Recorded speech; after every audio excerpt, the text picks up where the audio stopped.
Refraction and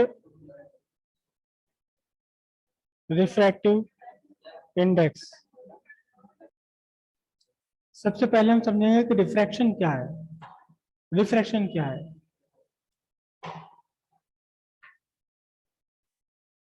light रे पास कर रही है एक मीडियम से दूसरे मीडियम में।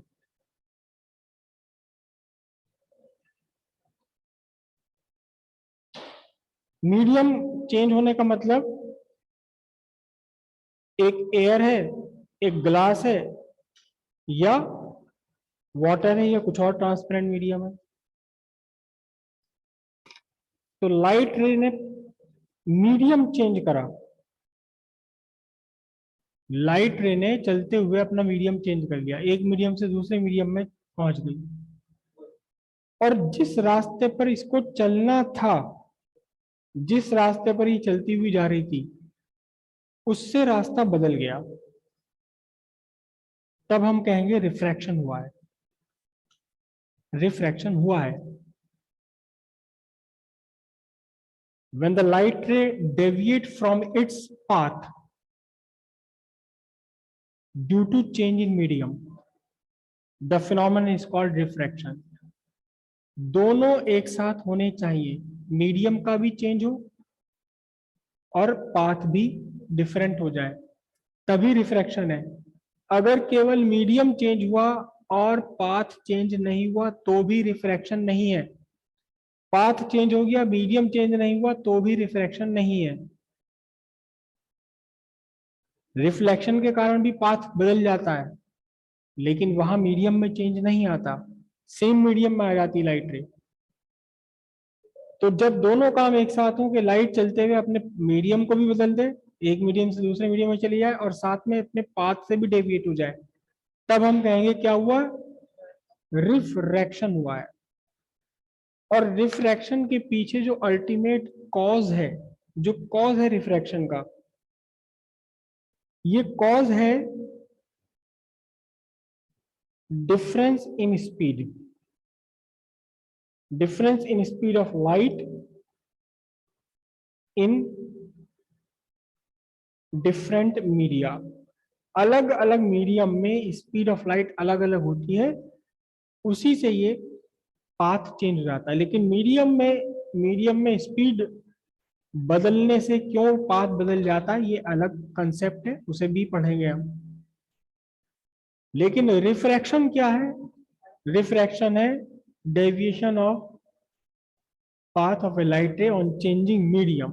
मीडियम में चेंज हुआ और लाइट अपने रास्ते से चली गई, हट गई। अगर अपने रास्ते से नहीं भटकी है और मीडियम में चेंज हो गया तो भी रिफ्रैक्शन नहीं है। और अगर पाथ में चेंज हो गया, मीडियम में चेंज नहीं हुआ, तब भी रिफ्रैक्शन नहीं है। एक बात और हमेशा याद रखिएगा कि कुछ एक्सेप्शनल केसेस को छोड़कर refraction is always accompanied with reflection. जहां रिफ्रैक्शन है वहां रिफ्लेक्शन तो होना ही होना है, अकेला रिफ्रैक्शन नहीं होता। रिफ्रैक्शन हमेशा रिफ्लेक्शन के साथ होता है, कुछ स्पेशल कंडीशंस को छोड़कर। इस कुछ कंडीशंस ऐसी हैं जहां अकेला रिफ्रैक्शन हो सकता है, रिफ्लेक्शन नहीं होगा। लेकिन हम नॉर्मल कंडीशन में ये कहेंगे कि रिफ्रैक्शन भी है और रिफ्लेक्शन भी है। यानी लाइट रे का कुछ पार्ट दूसरे मीडियम में चला गया तो कुछ पार्ट वापस पहले ही मीडियम में आ जाता है। इसे नहीं रोका जा सकता किसी भी तरह से। कुछ कंडीशंस ऐसी हैं जहां इसे रोक सकते हैं, नॉर्मल कंडीशंस में नहीं रुकता। तो रिफ्रैक्शन का meaning change of medium and the change of path. लेकिन इसको हम रिफ्रैक्शन नहीं कहेंगे, ये रिफ्लेक्शन है। क्यों है रिफ्लेक्शन? रास्ता तो बदल गया लेकिन मीडियम वही का वही रहा, इसलिए क्या है ये? रिफ्रैक्शन है। ठीक है। denser and rarer medium।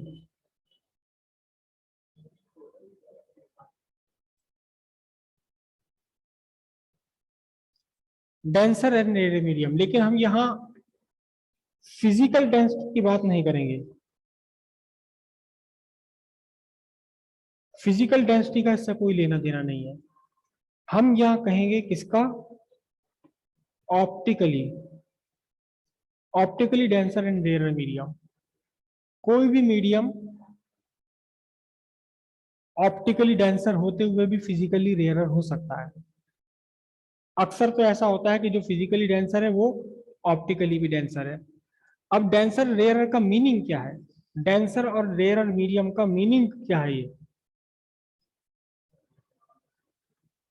ये जो डेंसर और रेयर मीडियम है, they are relative terms, they are relative terms, एक दूसरे के रिलेशन में होगा ये। क्या है relative term? Out of two media, दो मीडिया में से जिस मीडियम में स्पीड ऑफ लाइट कम है वो डेंसर है, और जिसमें स्पीड ऑफ लाइट ज्यादा है वो रेयरर है।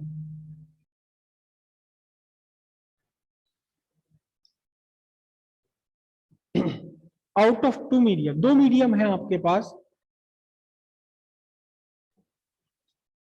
The one in which speed of light is larger, दोनों में से वो मीडियम जिसमें स्पीड ऑफ लाइट ज्यादा है इज रेयरर। दूसरे के रेस्पेक्ट में, हमेशा विद रेस्पेक्ट टू अदर, दूसरे के रेस्पेक्ट में ये रेयरर है। आउट ऑफ टू मीडिया, जिसमें स्पीड ऑफ लाइट ज्यादा है, तेज है, उससे रेयर कहेंगे किसके रेस्पेक्ट में? सिंपल सी बात है कि जिस मीडियम में स्पीड ऑफ लाइट कम है, धीरे है, उसे आप क्या कहेंगे? डेंसर कहेंगे, दूसरे के रेस्पेक्ट में। ठीक है, अब मैं तीन चार यहाँ मीडियम लिख रहा हूं और उसमें स्पीड ऑफ लाइट ले रहा हूं अपने मर्जी से, अपने मन से, आर्बिट्रेरी, इमेजिनरी, ये रियल नहीं है। Speed of light in air 3 into 10 to the power 8 meters per second। Speed of light in water, मैं इसको लिख रहा हूं 2.75 into 10 raised to the power 8 metre पर second.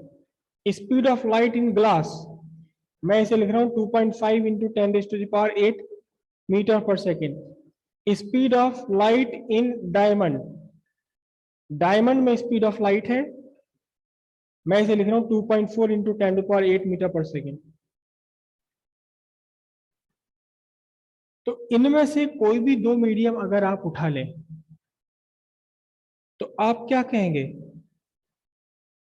Water is rarer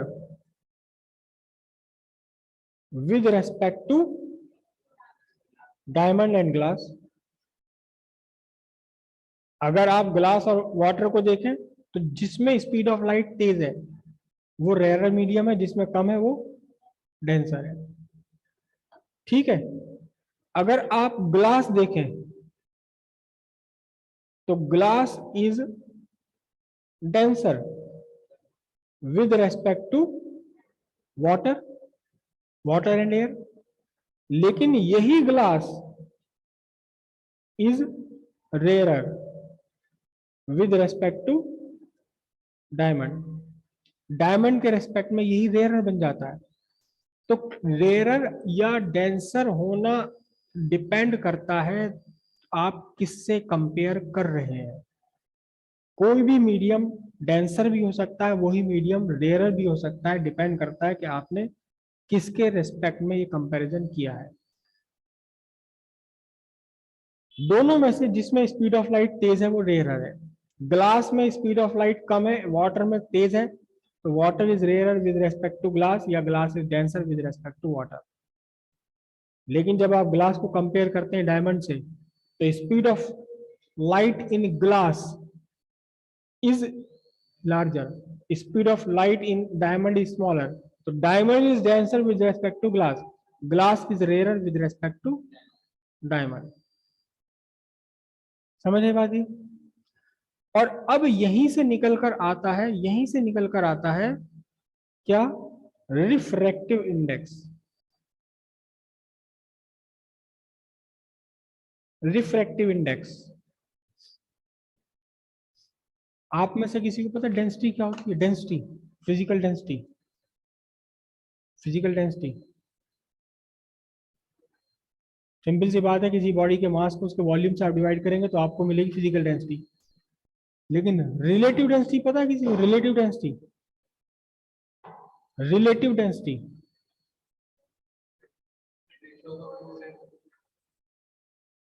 RD.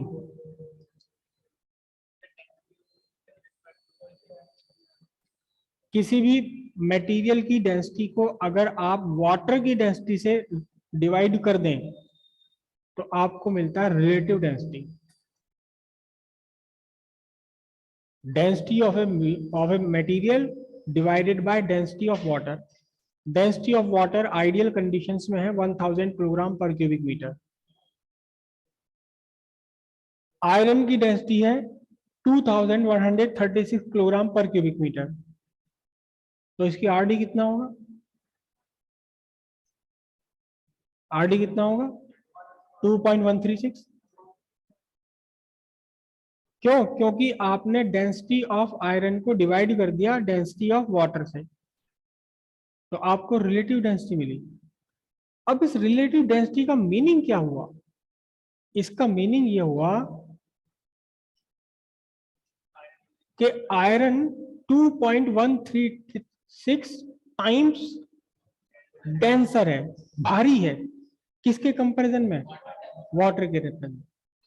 तो ये एक इंडेक्स हो गया आरडी। एक आरडी रिलेटिव डेंसिटी एक इंडेक्स हो गया जिससे ये पता लगेगा कि वो मटेरियल पानी से कितने गुना भारी है। अगर वुड है, वुड की डेंसिटी होती है 800 किलोग्राम पर क्यूबिक मीटर, तो इसकी रिलेटिव डेंसिटी कितनी होगी? 0.8। ये भी एक्चुअली शो कर रहा है कि ये पानी से कितना गुना भारी, लेकिन ये क्योंकि 1 से भी कम है तो इसका मतलब इसकी ये पानी से हल्का है। हल्का और भारी वर्ड तो हम गलत कर रहे हैं, डेंस और रेयर होना चाहिए। तो इसी तरह रिफ्रैक्टिव इंडेक्स, इसके तो वर्ड इंडेक्स का मतलब होता है सूचकांक, किसी भी चीज का सूचक, इंडेक्स। ये तो साफ साफ बता रहा अपने आप मीनिंग। रिफ्रैक्टिव इंडेक्स एक ऐसा फिजिकल क्वांटिटी है जो ये बताए कि एक मीडियम दूसरे मीडियम के रेस्पेक्ट में कितना डेंसर है। हमेशा रिफ्रैक्टिव इंडेक्स किसी भी मीडियम का आप फाइंड करेंगे with respect to other medium. एक अकेले मीडियम का रिफ्रैक्टिव इंडेक्स कभी नहीं निकल सकता। जैसे रिलेटिव डेंसिटी हम कहें तो किसी एक मीडियम की रिलेटिव डेंसिटी पॉसिबल ही नहीं है, क्योंकि इसको तो आपने वाटर के साथ कंपेयर करके ही तो रिलेटिव डेंसिटी आएगी। तो रिफ्रैक्टिव इंडेक्स एक ऐसी फिजिकल क्वांटिटी है जो ये रिप्रेजेंट करे कि एक मीडियम दूसरे मीडियम के रेस्पेक्ट में कितना ऑप्टिकली डेंसर है। अगर ये 1 से ज्यादा आता है तो इसका मतलब जिससे आप कंपेयर कर रहे हैं वो ज्यादा घना है। डेंसर का मतलब घना है, किसके रेस्पेक्ट में? जिससे आप कंपेयर कर रहे हैं। अगर ये लेस देन 1 आता है तो ये कम घना है उस मीडियम से जिससे आप कंपेयर कर रहे हैं। ठीक है, ये तो बात हो गई रिफ्रैक्टिव इंडेक्स है क्या। अब रिफ्रैक्टिव इंडेक्स आप कैलकुलेट कैसे करोगे, फाइंड कैसे करोगे रिफ्रैक्टिव इंडेक्स? तो it is the ratio of speed of light.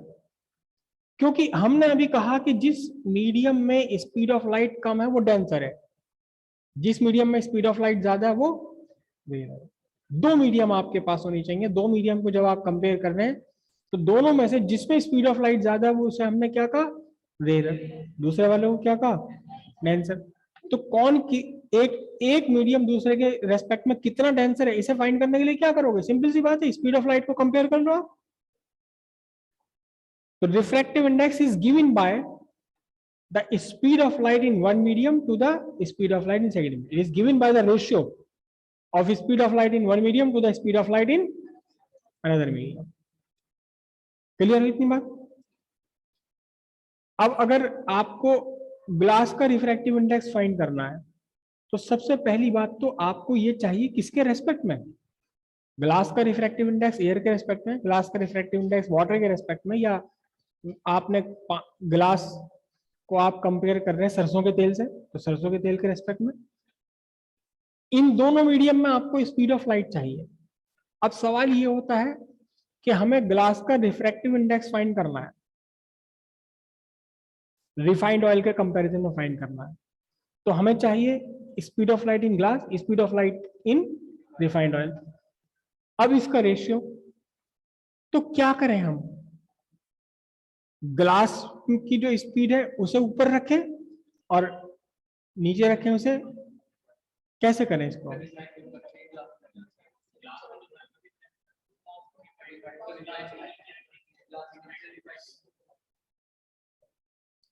जिसका रिफ्रैक्टिव इंडेक्स फाइंड करना है उस मीडियम में स्पीड ऑफ लाइट आपके डिनोमिनेटर में आएगी, और जिसके रेस्पेक्ट में फाइंड करना है उसमें स्पीड ऑफ लाइट आएगी आपके न्यूमरेटर में। ठीक है, रिफ्रैक्टिव इंडेक्स बात समझ आई? It is a physical quantity that represent a medium is how much denser with optically denser, not just denser, optically denser with respect to other medium. It is given by the ratio of speed of light in one medium to the speed of light in second medium. उसमें भी कैसे कि आपको चाहिए refractive index of glass, refractive index of glass with respect to water. इसे हम represent करते हैं, रिफ्रैक्टिव इंडेक्स को अक्सर रिप्रेजेंट करते हैं म्यू से, या एन से भी रिप्रेजेंट कर देते हैं। म्यू जिसका रिफ्रैक्टिव इंडेक्स है उसे आप बाद में लिखेंगे, जिसके रेस्पेक्ट में उसे आप पहले लिखेंगे। जिसका रिफ्रैक्टिव इंडेक्स है उसे बाद में लिखा जाएगा, जिसके रेस्पेक्ट में उसे पहले लिखा जाएगा। और अब इसी सीक्वेंस में जो पहले लिखा है आपने, इसमें speed of light in water divided by speed of light in glass. जिसका रिफ्रैक्टिव इंडेक्स आप फाइंड कर रहे हैं उसको बाद में लिखेंगे म्यू के, जिसके रेस्पेक्ट में उसे पहले लिखेंगे। जिसे आपने पहले लिखा उसमें स्पीड ऑफ लाइट ऊपर आएगी डिनोमिनेटर में, न्यूमरेटर में, और जिसे आपने बाद में लिखा है उसमें स्पीड ऑफ लाइट आएगी डिनोमिनेटर में। ठीक है। अब अक्सर आपको क्वेश्चन में दिया जाता है क्या refractive index of glass equals 1.45, अक्सर क्वेश्चन में दिया जाता है, और क्वेश्चन में आपको ये नहीं बताया गया कि ये 1.45 रिफ्रैक्टिव इंडेक्स एयर के रेस्पेक्ट में, वाटर के रेस्पेक्ट में, ग्लास के किसके रेस्पेक्ट में नहीं बताया गया। तो अब रिफ्रैक्टिव इंडेक्स निकालने के भी दो तरीके हो गए। पहला तरीका हम जिसे कहेंगे absolute refractive index. Absolute refractive index, absolute refractive index क्या होगा? एब्सोल्यूट रिफ्रैक्टिव इंडेक्स का मतलब सिंपल सी बात है, आपका refractive index of a material with respect to air और फ्री स्पेस। फ्री स्पेस या एयर के रेस्पेक्ट में जो भी रिफ्रैक्टिव इंडेक्स है उसे हम एब्सोल्यूट रिफ्रैक्टिव इंडेक्स कहेंगे। तो जब आपको क्वेश्चन में गिवन है refractive index of glass is 1.45, तो ये बाय डिफॉल्ट आपको समझ लेना है क्या, it is refractive index of glass with respect to air. समझे बात? दो तरीके हुए। अगर आपको रिफ्रैक्टिव इंडेक्स के साथ कुछ भी ना दिया जाए कि ये रिफ्रैक्टिव इंडेक्स किसके रेस्पेक्ट में है, तो सिंपल सी बात है वो रिफ्रैक्टिव इंडेक्स एयर के या फ्री स्पेस के रेस्पेक्ट में है, और इसे हम क्या बोलेंगे? एब्सोल्यूट रिफ्रैक्टिव इंडेक्स इसे हम बोलेंगे। ठीक है। ये refractive index optical density represent करता है, इसका फिजिकल डेंसिटी से कोई ताल्लुक नहीं है, कोई रिलेशन नहीं है इसका फिजिकल डेंसिटी से। लेकिन मोस्ट ऑफ द केस जो फिजिकली डेंसर है वो ऑप्टिकली भी डेंसर है। जैसे पानी में आपका कांच का टुकड़ा डूब जाता है, क्यों डूब जाता है? क्योंकि कांच की, ग्लास की फिजिकल डेंसिटी लार्जर है, आरडी इसका ज्यादा है, किससे? वाटर से, तो डूब जाता है नीचे। तो साथ साथ glass is optically denser with respect to water, physically भी डेंसर है और ऑप्टिकली भी डेंसर है। लेकिन ऐसा हमेशा पॉसिबल नहीं है। मिट्टी का तेल आप सबने देखा है, पानी से हल्का होता है, पानी के ऊपर तैर जाएगा। कोई भी ऑयल हो पानी के ऊपर तैरता है, पानी से हल्का है। इसकी फिजिकल डेंसिटी वाटर से कम है, लेकिन इसकी ऑप्टिकल डेंसिटी वाटर से ज्यादा है। कार्बन डाइसल्फाइड एक मटेरियल होता है, carbon disulphide CH2। Carbon disulphide की ऑप्टिकल डेंसिटी कांच से भी ज्यादा है, ग्लास से भी ज्यादा है। ऑप्टिकली वो ग्लास से भी डेंसर है। तो फिजिकल डेंसिटी का ऑप्टिकल डेंसिटी से कोई रिलेशन नहीं है। अक्सर ऐसा होता है कि फिजिकल डेंसिटी इसकी ज्यादा, उसकी ऑप्टिकल डेंसिटी भी ज्यादा है, लेकिन ये हमेशा पॉसिबल नहीं है। ठीक है, दो मीडियम है, मीडियम 1, मीडियम 2।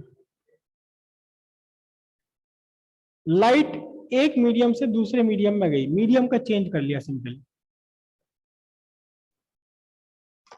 और जो पॉइंट ऑफ इंसिडेंस है, इस पॉइंट ऑफ इंसिडेंस पर आपने एक नॉर्मल बना लिया। नॉर्मल और इंसिडेंट लाइट के बीच का angle, angle of incidence. Normal और रिफ्रैक्टेड रे के बीच का एंगल, एंगल ऑफ रिफ्रैक्शन। ठीक है। अच्छा, अगर डेंसर मीडियम से लाइट रेयर मीडियम में जाए तो क्या होता है? Moves away from the normal. लेकिन इसके अगेंस्ट अगर डेंसर मीडियम से रेयर मीडियम में जाए तो मूव टुवर्ड्स नॉर्मल। बिल्कुल मूर्खता की बात है ये, जो कि सारी किताबों में लिखी हुई है और आपने जिंदगी में यही पढ़ा।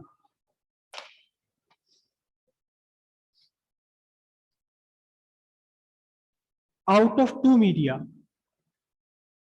आउट ऑफ टू मीडिया, बहुत सिंपल सी बात है, लेकिन मुश्किल पड़ेगी आपको इसे समझने में, क्योंकि गलत पढ़ते हुए आए हो, गलत सीखते हुए आए हो। बड़ा मुश्किल पड़ता है गलत को मिटाना और फिर उसकी जगह सही लिखना। अपनी कॉपी पे आपको, अगर आप सही लिख रहे हो तो लिख ही रहे हो, लेकिन कोई मिस्टेक होगी तो पहले उसे काटोगे, फ्लूड लगाओगे, ये करोगे, तब आगे लिखोगे। तो वो फ्लूड लगा दो इस चीज पर। Away from normal towards normal कुछ नहीं होता, किताबों में ही गलत लिखा हुआ है। लिखने वाले को नहीं पता कि हम क्या लिख रहे हैं। सिंपल सी बात है, angle in rarer medium is larger. चाहे रेयर से डेंसर में जा रही हो लाइट, डेंसर से रेयर में जा रही हो, इधर से उधर हो, ये हो वो हो, ऐसा वैसा, ये वो कुछ नहीं। Angle in rare medium is always larger. Angle is denser medium in, angle in denser medium. Simple सी बात है, स्मॉलर होगा। और बेसिक भी यही है कि अगर आप कहीं लाइट का रिफ्रैक्शन देख रहे हैं तो away from normal towards normal. मैं नहीं, मान लो ये लाइट रहेगी, ये मैं बनाए ना, कहां से आ रही कहां जा रही मैंने बनाए ना, तो फिर क्या होगा? कुछ नहीं देखना आपने, जहां एंगल बड़ा है वो वाला मीडियम, और जहां एंगल छोटा वो मीडियम डेंसर। चाहे डेंसर से रेयर में जा रही है लाइट रे, या रेयर से डेंसर में जा रही है, angle in rare medium is always larger than the angle in denser medium. ना अवे फ्रॉम नॉर्मल, ना टुवर्ड्स नॉर्मल, ना रेयर से डेंसर, ना डेंसर से कुछ नहीं। क्लियर है इतनी बात? अब यहीं से आपके निकल कर आएंगे laws of reflection, refraction, laws of refraction. पहला लॉ तो वही है जो आप अब तक पढ़ते, laws of refraction. Laws of refraction, पहला लॉ क्या है? फर्स्ट लॉ क्या है? द इंसिडेंट रे, उसके बाद क्या? Normal at the point of incidence and the refracted ray are in same plane. Same plane का मतलब क्या है इसका, इसको हम प्रूव भी करेंगे। सेम प्लेन का उसका मीनिंग क्या है, सेम प्लेन का मीनिंग क्या है? ये मेरा रेड पेन नॉर्मल है, ये मेरा रेड पेन नॉर्मल है, ये वाला ब्लू पेन इंसिडेंट रे है, ये इंसिडेंट रे है ब्लू वाला, और ये आपका ग्रीन वाला है रिफ्लेक्टेड। इसका मीनिंग ये है कि अगर आप इंसिडेंट रे की तरफ से देख रहे हैं तो आपकी रिफ्रैक्टेड रे और नॉर्मल इसके पीछे छुप जाएगा। अगर आप इंसिडेंट की रिफ्रैक्टेड की साइड से देख रहे हैं तो रिफ्रैक्टेड के पीछे नॉर्मल भी और इंसिडेंट भी दोनों छुप जाएंगे।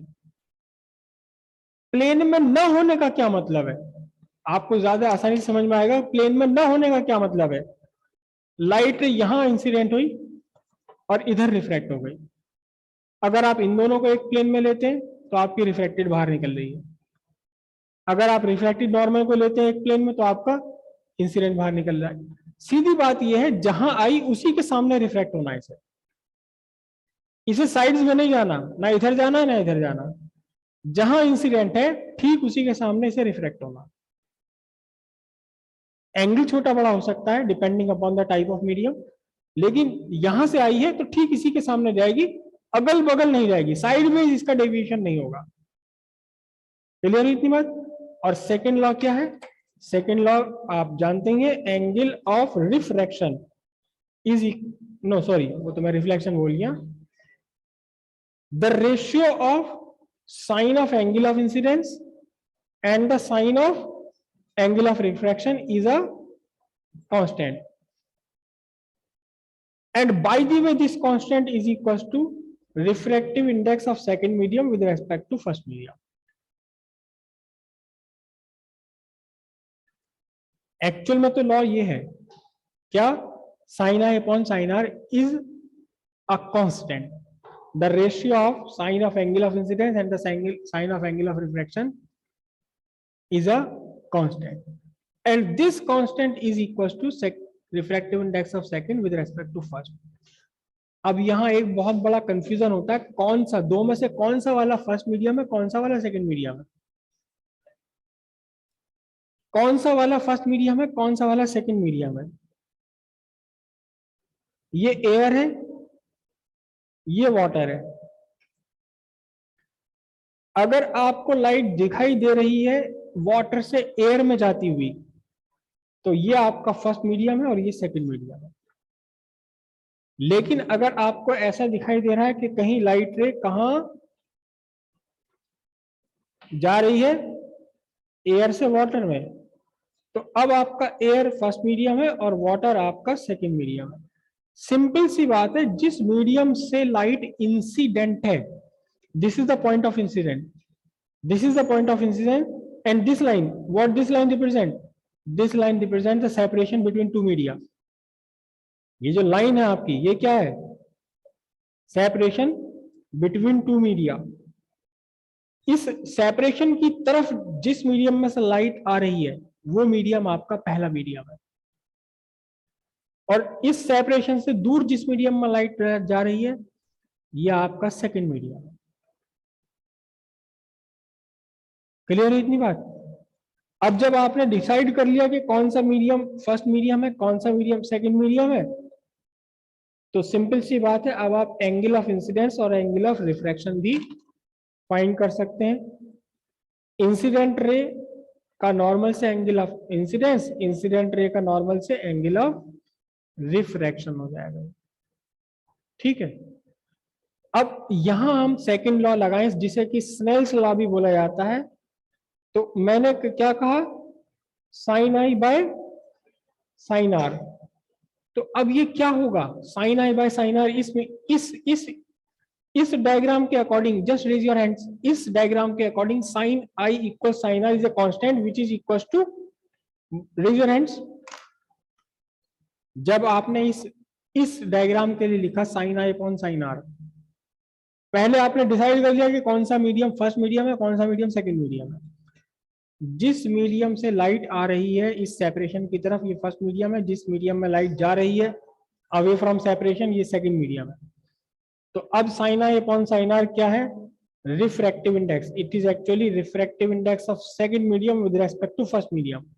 और यहाँ सेकंड मीडियम कौन सा डिसाइड किया आपने, और फर्स्ट मीडियम कौन सा डिसाइड किया आपने? तो it is refractive index of water with respect to air. लेकिन अगर मैं यहीं पर कंडीशंस बदल दूं, यहीं मैं कंडीशंस बदल दें, अगर आप कहीं कंडीशन ये बदल दें, मतलब इसी लाइट को आप इंसिडेंट करा दें वाटर से, कहाँ रिफ्रैक्ट करा दें? एयर में। तो अब आपका वाटर बन जाता है सेकंड मीडियम, ओ सॉरी फर्स्ट मीडियम, और एयर बन जाता है आपका सेकंड मीडियम। और अब जो पहले आर था ये बन जाएगा आपका आई, जो पहले आई था ये बन जाएगा आपका आर। और इस बार जब आप लिखेंगे sine I by sine R, तो ये क्या होगा? It will be refractive index of air with respect to water. Second का रिफ्रैक्टिव इंडेक्स फर्स्ट के रेस्पेक्ट में। फर्स्ट और सेकंड कैसे डिसाइड करोगे? जिस मीडियम से लाइट इस सेपरेशन की तरफ चल रही है ये फर्स्ट मीडियम है, जिस मीडियम में लाइट इस सेपरेशन से दूर चल रही है ये सेकंड मीडियम। क्लियर हो यहां तक की बात? पक्का क्लियर हुआ सबको?